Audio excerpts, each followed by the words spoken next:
1998. A full 21 years before Disney paid $71 billion to make exactly that true. None of these were accidents. None of them were vague. They were specific, documented, on screen, and they all came true. The show has now produced over 800 episodes across 37 seasons. A sequel movie is locked in for September 2027. And the things the writers imagined are... In a world of endless sands and hidden threats, Pocket Broker is your clarity.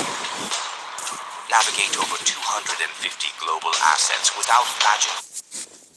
Things the writers imagined are still arriving. What is happening right now in 2026 is the part that should make you stop and pay attention. The show and the people behind it. The Simpsons debuted on Fox on December 17, 1989, and has never left. It holds the record as the longest-running scripted primetime television series in American history. Matt Groening created it. The family at its center,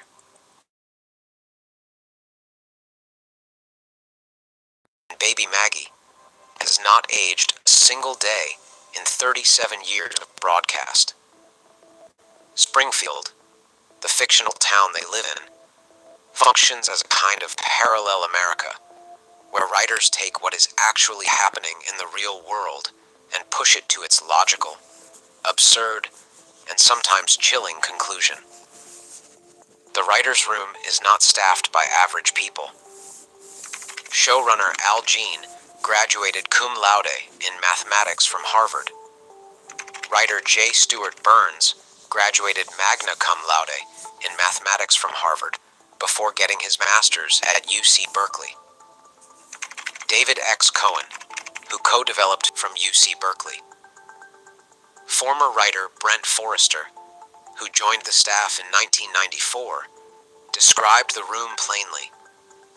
When he arrived, the staff was almost entirely Harvard graduates who were serious students of history. He said people who are obsessed with the past tend to become obsessed with what is coming next. Writer Bill Odenkirk earned a PhD in inorganic chemistry from the University of Chicago. These are not people guessing. These are people who have spent their entire lives understanding how systems work and where they break. The show's executive producer, Matt Selman, has said publicly that the more the writers try to predict or not predict, the more it affects the output.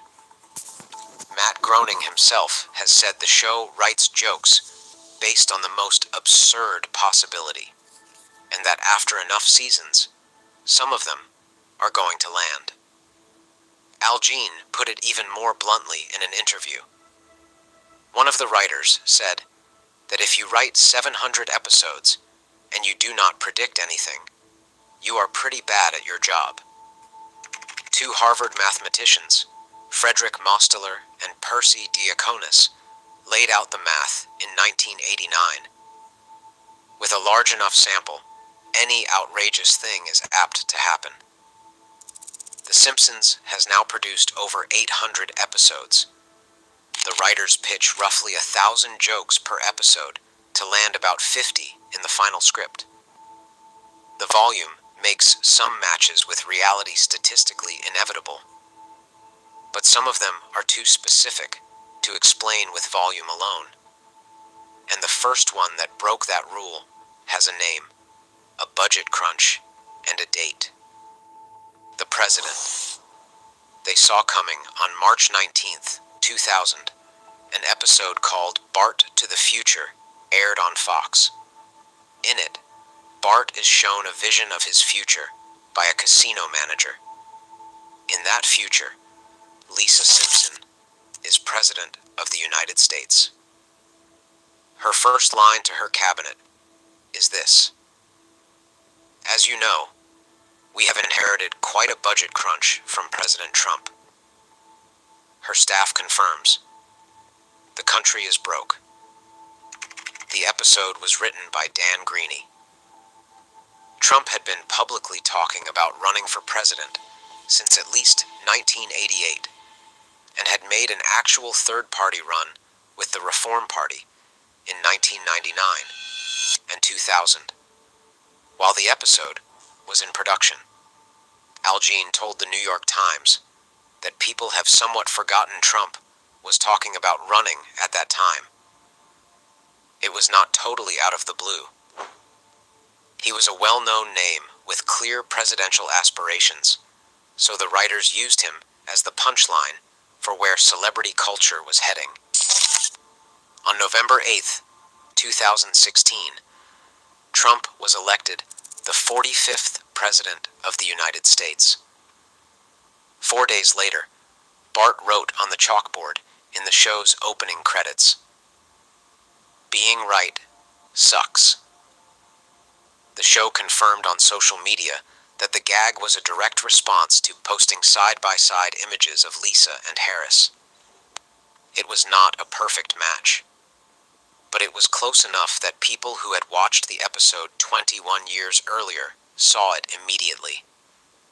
Trump ran again in 2024 and won a second term. The episode was set in 2030, with Lisa cleaning up after him. The timeline. The show sketched out in a throwaway joke in the year 2000 is still technically on track, and there are 4 years left before the date it named arrives. That president prediction is the most famous one. But the technology predictions are the ones that reveal something deeper about how these writers actually think. And one of them helped build the keyboard on your phone. The technology that became real. In 1995, The Simpsons aired an episode called Lisa's Wedding, set in the future year of 2010. In it, Lisa's fiancé uses a small device on his wrist to make a phone call. He speaks into it. It flips open like a phone, but sits on his arm like a watch. The Apple Watch launched in April 2015. By 2023, smartwatches had become a standard consumer product, worn by hundreds of millions of people worldwide. The Simpsons showed a character casually using one 20 years before that product existed on any shelf. The same episode showed Lisa video calling her mother Marge on a handheld device with a screen. The call was casual and slightly awkward, with Marge not realizing she was on video at first. FaceTime launched on the iPhone 4 in 2010, the exact year the episode was set. The detail about video calling being common, unremarkable, and awkward for older family members turned out to be a precise